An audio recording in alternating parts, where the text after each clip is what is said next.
안녕하세요. 나니입니다. 오늘은 퇴사를 하고 첫날에 대한 이야기를 한번 읽어볼게요. 시끄럽게 울리는 알람 소리에 눈이 떠졌다. 잠이 들락말락하며 창밖으로 어스름이 밝아오는 하늘을 잠깐 본 것 같은데 설피 잠이 든 모양이다. 일어날까 하는 생각이 들었다가 이내 핸드폰을 들어 알람을 끄고 이불을 머리 끝까지 끌어당겼다. 원래대로라고 하면 이 알람 소리에 맞춰 일어나 5달 만에 복직해야 하는 날이다. 알람을 미리 세팅해뒀는데 갑자기 퇴사를 하기로 하고 알람을 꺼두는 걸 잊어버렸다. 이제 영영 이른 아침에 알람 소리에 깨서 침대에서 몸을 일으켜 세우지 않아도 된다는 사실에 잠시 멍해졌다. 다시는 출근하지 않아도 된다는 사실에 웃음이 날 것 같았지만 아니었다. 휴직 동안 이미 일찍 일어나지 않아도 되는 것에는 익숙해져 있었지만 회사로 다시 돌아가야 하는 날짜가 되어서까지 잠옷바람으로 침대에 누워있는 내 모습을 상상해 본 적이 없다.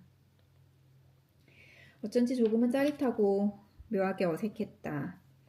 17년 동안 맞춰둔 알람을 이제 더 이상 맞춰놓을 필요가 없다고 생각하니 허전한 마음이 드는 것도 같았다. 조금 더 잘까 하다 이불을 걷고 일어나 거실로 나왔다.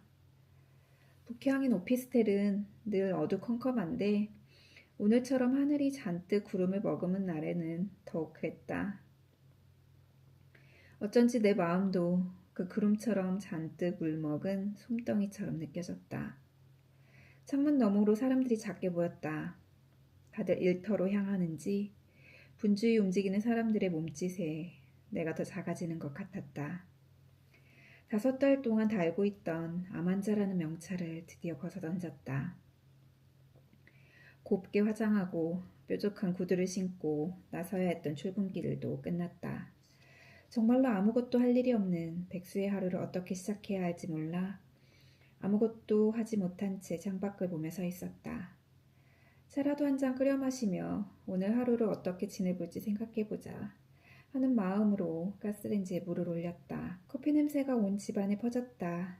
창밖으로 분주하게 걷는 사람들을 보며 따뜻한 커피 한 잔을 마시고 있노라니 매일 아침 커피를 사다 주던 후배 엘 매니저 얼굴이 떠올랐다. 매니저님, 나 커피 안 좋아한다니까. 에이, 어제 거래처랑 술 드셨는데 아이스 아메리카노로 해장하셔야죠. 아우, 괜찮다고 몇 번을 말해요. 마시고 싶으면 내가 사다 마실게. 안 사다 줘도 된다고. 아침마다 엘 매니저와 실랑이 한 지 벌써 몇 년이다. 쓴맛을 좋아해 본 적 없다. 정말 커피를 좋아하지 않아서 그런다고. 진짜 괜찮다고. 매일 손사래를 쳤지만 나의 나름 단호했던 거절 의사 표현을 엘 매니저는 후배의 지갑 사정을 고려한 선배의 배려라고 생각한 모양이었다. 아니다. 어쩌면 충청부터 제천이 고향인 그에게 나의 거절은 충청도인의 삼세병 권유에 자연스럽게 따라오는 무늬만 거절이라고 생각했을지도 모르겠다. 엘 매니저는 고집스럽게 나의 거절을 무시하면서 매일같이 몇 년 동안 커피를 사다 달랐다. 이렇게 말하면서 말이다. 그냥요. 이런 거라도 해드리고 싶어서요. 기왕 사다 줄 거면 달달한 커피로 사다 주지 하는 생각이 머리를 스치기도 했지만 세상 말랑하고 감성적인 그의 마음에 혹여라도 흠짓이 날까 싶어 나는 애써 말을 삼켰다.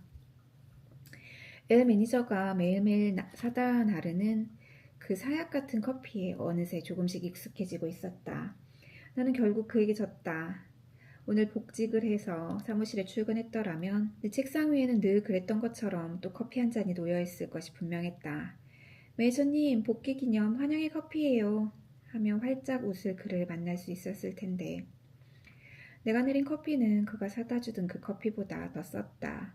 조용하고 어두컴컴한 방 안에서 혼자 마시는 커피는 사약처럼 쓰디 썼다. 몇 모금 마시지도 못한 채 커피가 차게 식어갔다. 전화벨이 울려 핸드폰을 들어보니 남자친구다. 일어났어? 일어났어. 출근해.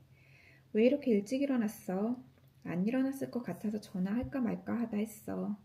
그냥 눈이 떠졌어. 아니, 알람을 안 꺼놨더라고. 알람 소리에 깼어. 오랜 연인인 우리는 출퇴근 시간마다 하루도 빠지지 않고 통화를 해왔다.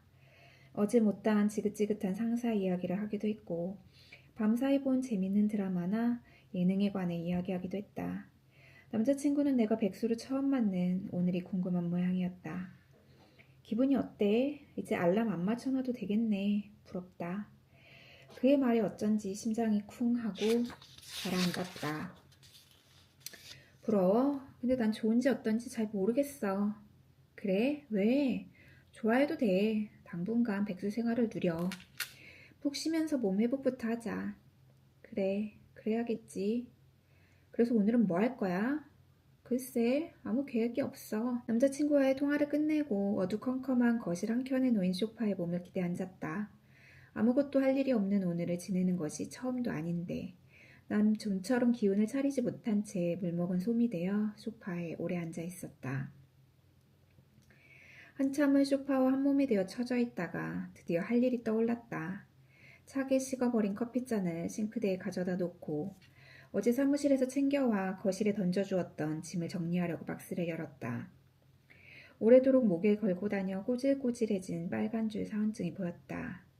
인력팀 담당자는 퇴사 시 꼭 사원증을 반납해달라고 했지만 나는 사원증을 손에 꼭 쥐고 나와버렸다. 사원증에 들어있는 내 모습은 회색 재킷에 보라색 니트를 받쳐 입었다. 어깨 너머까지 오는 긴 머리를 반묶음한 모습이다. 제법 어려 보인다. 긴 머리를 한 내 모습이 낯설어 언제 찍은 사진인가 가만히 들여다봤다. 10년쯤 전에 다른 회사로 이직하겠다던 선배가 이력서에 붙일 사진이 필요하다며 함께 가자고 해서 찍었던 사진이다. 사진을 찍을 생각이 없었지만 포토샵으로 기가 막힌 미남으로 다시 태어난 선배의 사진을 보고 저도 한 장 찍을래요 하며 찍었던 기억이 나서 피식하고 웃음이 났다. 30대 초반의 나는 아직 아무것도 모르는 얼굴을 하고 있었다. 10년도 되지 않아 만나게 될 암과 퇴사, 그리고 새로운 삶에 대해서는 아무것도 아는 게 없이 해사하게 웃고 있었다. 한참을 바라보며 사진 속 얼굴을 손끝으로 살며시 한번 쓰다듬으며 말을 건넸다. 고생 많았어, 난이야. 준비하고 계획했던 퇴사가 아니었다. 홧김에 내뱉은 말처럼 시작된 결정이었다. 나는 그게 맞는 선택이었는지 그제야 처음으로 생각하기 시작했다. 떠나온 자리는 분명한데 내가 가야 할 곳은 보이지 않았다. 오래도록 불이 꺼진 거실 소파에 앉아 있었다. 아직도 잠옷바람인 내 모습이 낯설어 보였다. 어떻게 살아야 할지 아무 계획도 떠오르지 않았다. 멍하니 창밖을 바라보니 하늘은 더욱더 짙은 구름으로 가득 차 있었다. 오늘도 들어주셔서 감사합니다.